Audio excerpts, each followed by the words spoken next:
Bien, ahí está, ahí estoy grabando. Bueno, hola, soy Luciano Puello, y voy a hacer un análisis del juego Final Fantasy VIII bueno, con los puntos de la psicología del entretenimiento que hemos visto en la clase, en las varias clases que hemos tenido.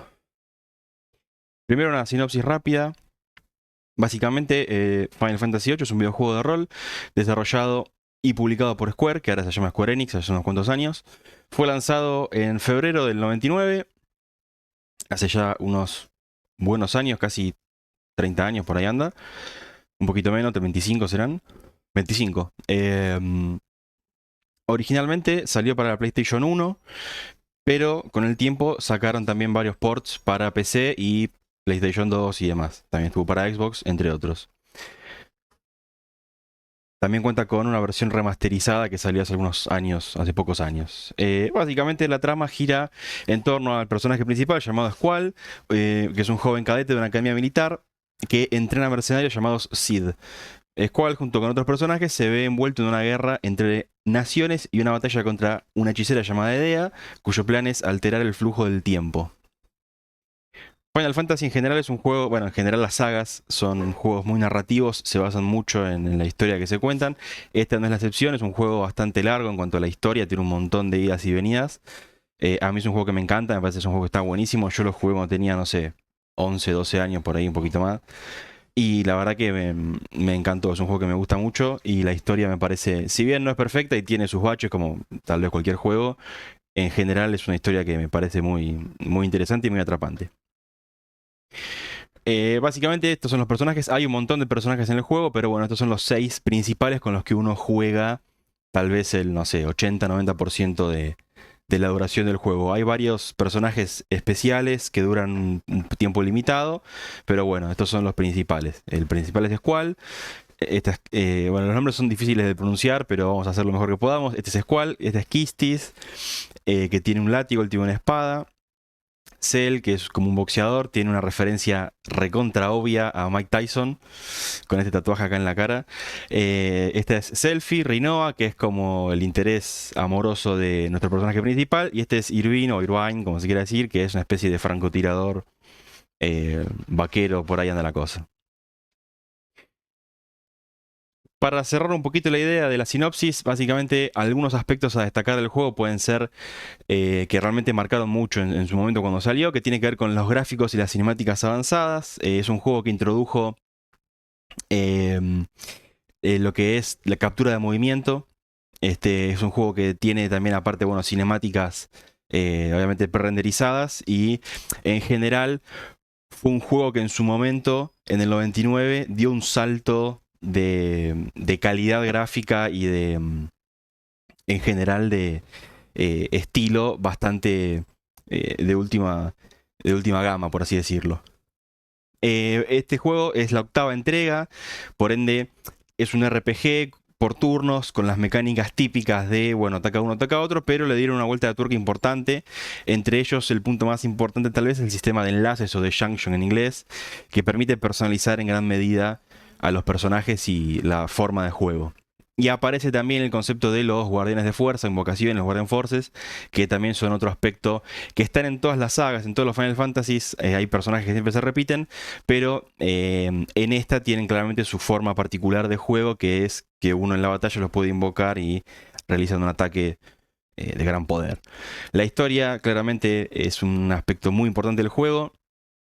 A diferencia de otras sagas, este juego, esta versión, la octava entrega, busca ser de alguna forma un poco más seria, más oscura que otras sagas que son como un poco más, entre comillas, infantiles y con personajes más caricaturescos tal vez. Acá se buscó como una estética mucho más eh, seria o madura, entre comillas.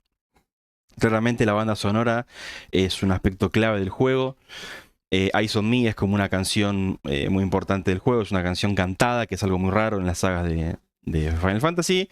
Y de nuevo, los personajes. Venga acá, dice, por ejemplo, cuál es un protagonista. El protagonista es mucho más introspectivo y frío que otros héroes de sagas de la misma saga en otras entregas anteriores.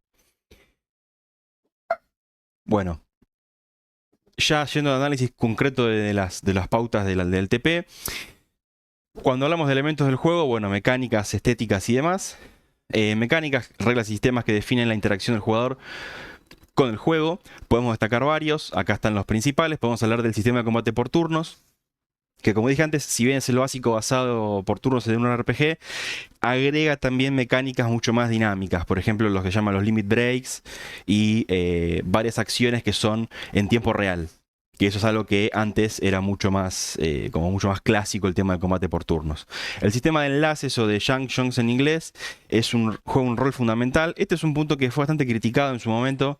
Es medio polémico porque presenta una complejidad tal vez elevada. Si bien, lo vamos a decir más adelante también, Final Fantasy es un juego que realmente no tiene, puede ser tan difícil como uno quiera. Uno puede hacer el camino, por así decirlo, fácil, o puede ir por los caminos alternativos y encontrarse con desafíos de todos los niveles.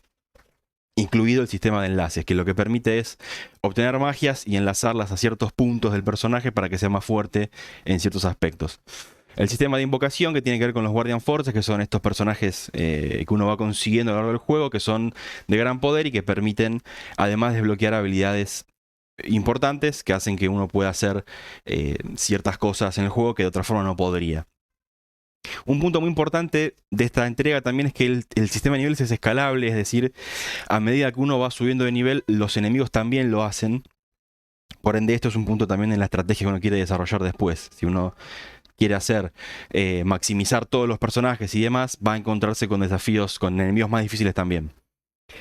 Y un punto que tienen todas las entregas de Final Fantasy, esta en particular tiene un minijuego llamado Triple Triad, que es como un juego de cartas, que casi que es un juego en sí mismo porque es muy complejo y tiene, se pueden hacer cosas a lo largo de todo el juego para conseguir cartas y demás.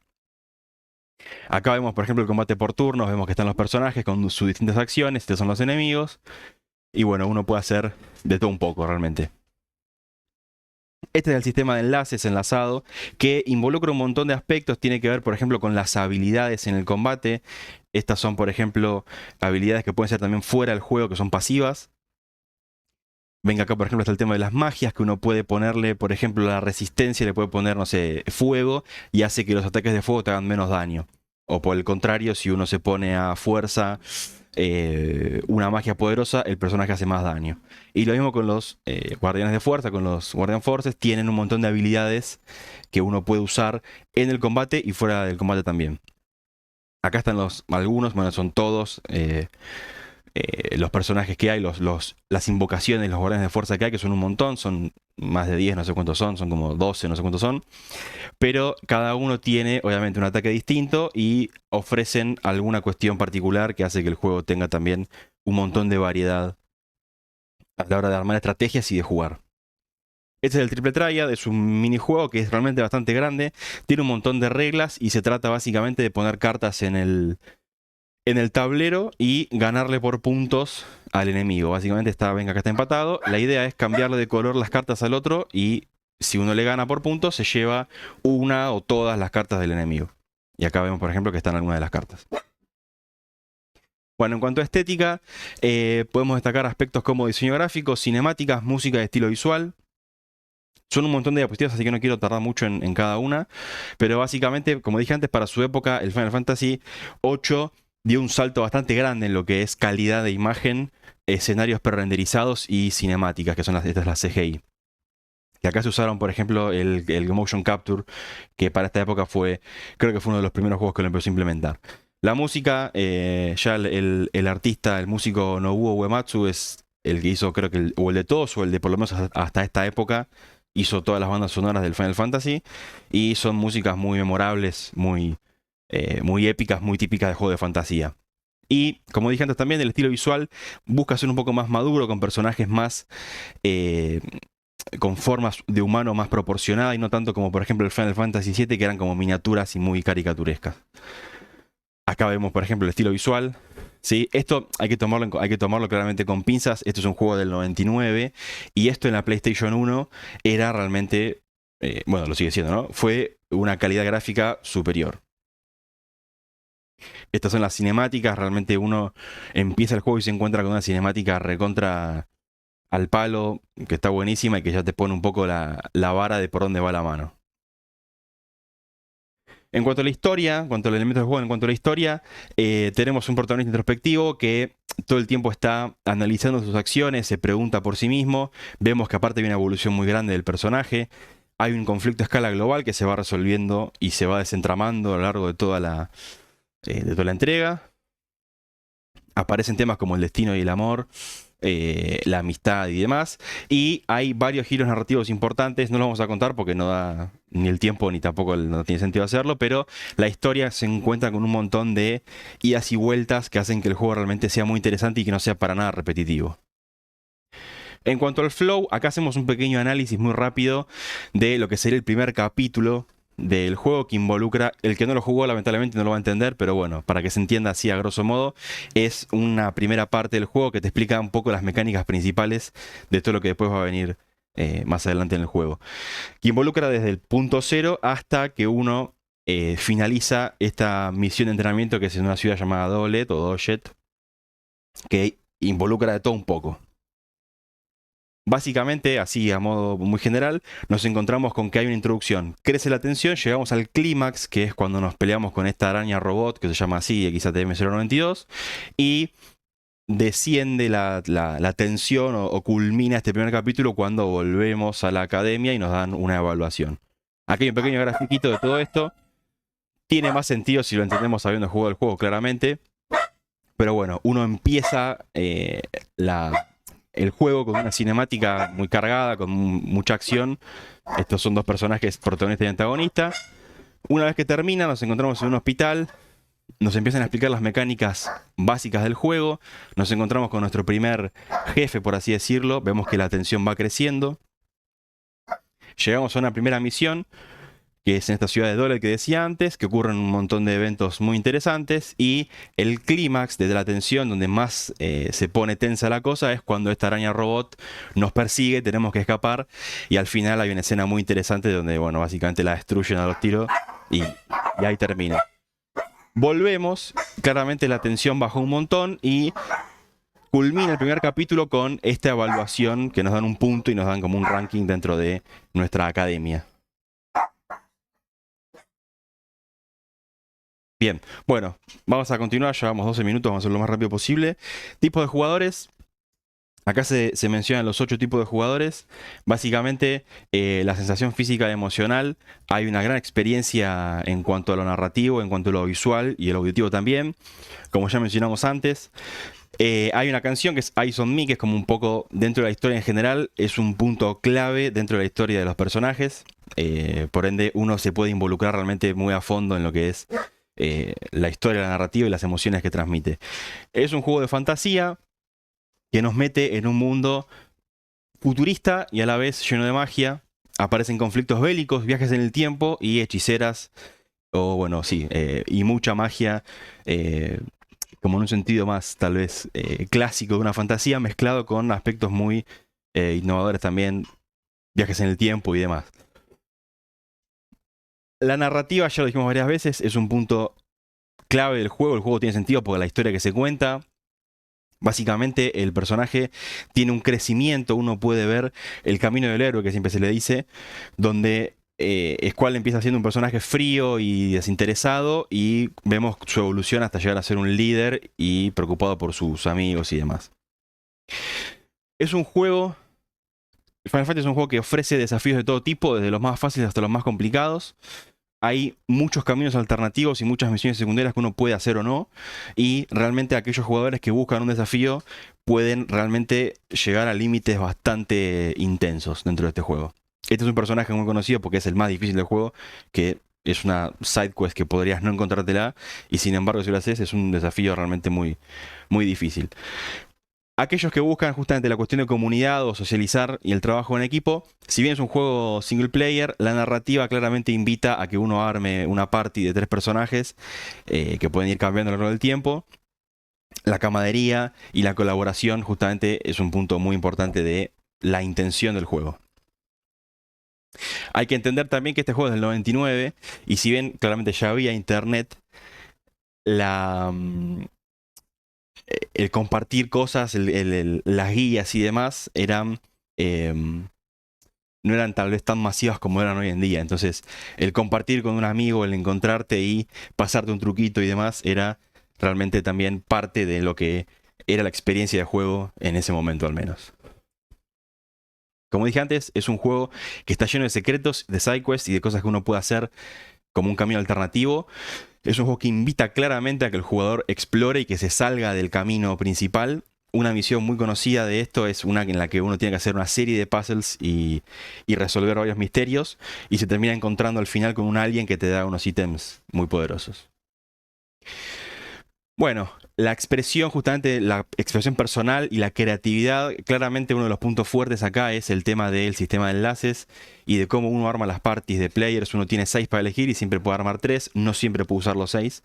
Y a lo largo del juego uno va adquiriendo magias más poderosas, Guardian Forces más fuertes, y eso hace que uno pueda hacer una gran personalización de la forma de juego.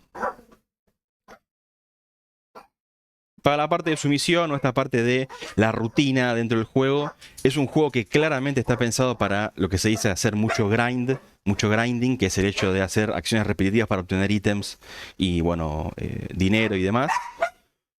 Claramente el tema de las magias y de maximizar los niveles y los guardias de fuerza es un punto que un jugador normal podría no hacerlo y terminar el juego sin llegar al nivel máximo, pero que si lo hace, claramente cumpliría con un desafío que tiene que ver con un logro muy importante, ¿no?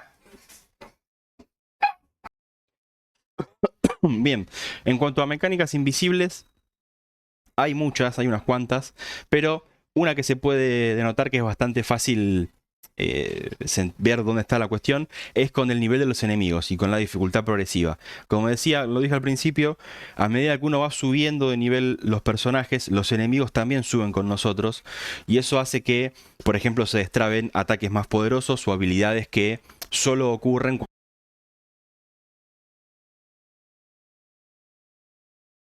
Ay, creo que justo se me silenció el micrófono, ahí lo volví a prender. Lo que estaba diciendo es que justamente uno sube de nivel y hace que los enemigos también suban de nivel, y eso hace que, por ejemplo, se deshabiliten o aparezcan habilidades en los enemigos mucho más poderosas, que hace que el juego sea más difícil. Lo cierto es que un jugador promedio, un jugador más casual, podría no encontrarse con muchas de estas cosas y no encontraría una progresión tan grande, pero aquellos que lo desean o que simplemente suben de nivel se encuentran con esta dificultad progresiva, que no es algo que esté explícito en ninguna parte del juego, pero sin embargo uno lo puede palpar y lo puede ver a medida que uno va subiendo de nivel y demás. Bueno, en las cajas de Skinner, destacando por ejemplo recompensas, podemos hablar de la extracción de magia, los guardianes de fuerza y el minijuego de cartas. La extracción de magia es la forma en la que obtenemos las magias que después usamos en la parte de enlaces, que hacen que nuestros personajes sean más fuertes. Y claramente el jugador se ve incentivado a seguir obteniendo magias porque le dan más poder y hace que pueda jugar las batallas con más facilidad. Con los Guardian Forces está el tema de que obtenerlos muchas veces es difícil o muchas veces es una side quest que requiere un esfuerzo extra, por lo tanto el lograrlo y obtenerlo te da como una especie de logro mucho mayor. Y con el con el minijuego de cartas pasa lo mismo. Hay muchas cartas que son raras, que son difíciles de conseguir y que requieren ciertos pasos específicos para poder ser obtenidas. Una vez que uno las tiene, además cuando termina todo el 100% de las cartas, te aparece una estrellita en la sección de cartas del menú, que es como una especie de logro que tiene el juego, que muy poca gente lo logra porque es realmente bastante complejo de lograr. En cuanto a misterios, el juego está lleno de cosas para descubrir, está lleno de cosas que uno se puede encontrar casi de casualidad. Es un juego que claramente invita a que uno explore y busque y se salga, como dije antes, del camino principal. Dos puntos fuertes de esto, tal vez muy paradigmáticos, son este está en inglés, Deep Sea Research Center, que tiene que ver con un lugar que está en lo más recóndito del mapa, en una esquina, que uno llega de una parte avanzada del juego solamente si tiene la nave esta que está acá atrás, y solamente se la encuentra si está buscando como un loco, de casualidad o porque se leyó una guía. Entonces realmente es un punto que descubrirlo es como resolver un gran misterio, ¿no? Y lo mismo con este, que son las ruinas de Centra, que es donde uno se encuentra un personaje también opcional que uno puede obtener, que se llama Odín, que es un personaje, es un Guardian Force que ofrece una mecánica muy específica de batallas que puede aparecer o no a lo largo del juego. En cuanto a la maestría de las cajas de Skinner, podemos hablar de estos dos otra vez. Se repiten un poco algunos puntos, pero es lo lógico. El minijuego de cartas realmente es bastante complejo y bastante profundo en cuanto a mecánicas y complejidades. Y cosas que se pueden hacer. Las cartas también aparte pueden ser cambiadas por ítems, por ende uno puede juntar las cartas para tener las cartas o para obtener ítems caros y raros. Y lo mismo pasa con los enlaces y los Guardian Forces. Uno puede obtenerse algunos y obtenerlos y no subir de nivel al máximo, o puede dedicarle mucho tiempo y hacer que sean todavía más poderosos de lo que son. Acá, por ejemplo, vemos un ejemplo en la imagen que es cual está al máximo en todos los aspectos posibles. Tiene el nivel 100, el máximo de vida, máximo de daño, etc. En cuanto a desafíos mentales, es un juego que claramente tiene un montón de puzzles y un montón de oportunidades para que el jugador ponga a prueba sus aptitudes en cuanto a toma de decisiones, análisis estratégico, ser rápido en la hora de tomar una decisión. Esta es una de las primeras misiones donde uno tiene que poner unos códigos para destrabar unas puertas. Y hay un punto muy característico de este juego que en un momento, por la mitad del juego más o menos, algo que ocurre es que hay que desactivar unas bombas para que no explote algo, el jardín en el que estamos nosotros. Si uno se olvida, porque siguió con el juego y no se dio cuenta que tenía que desactivar unos ciertos códigos, bueno, pasa un poquito más del juego y ves una cinemática en la que ves los misiles yendo al jardín y lo hacen explotar. Cosa que uno pierde la partida y tiene que volver a un punto de guardado previo. Por ende es un juego que no es automático y uno no puede hacer en piloto automático sin pensar demasiado. Todo lo contrario, hay muchas cosas que no son evidentes en una primera instancia. Bueno, la narrativa de las cajas de Skinner claramente es un juego que destaca, ya lo dijimos varias veces, por su narrativa compleja y extensa.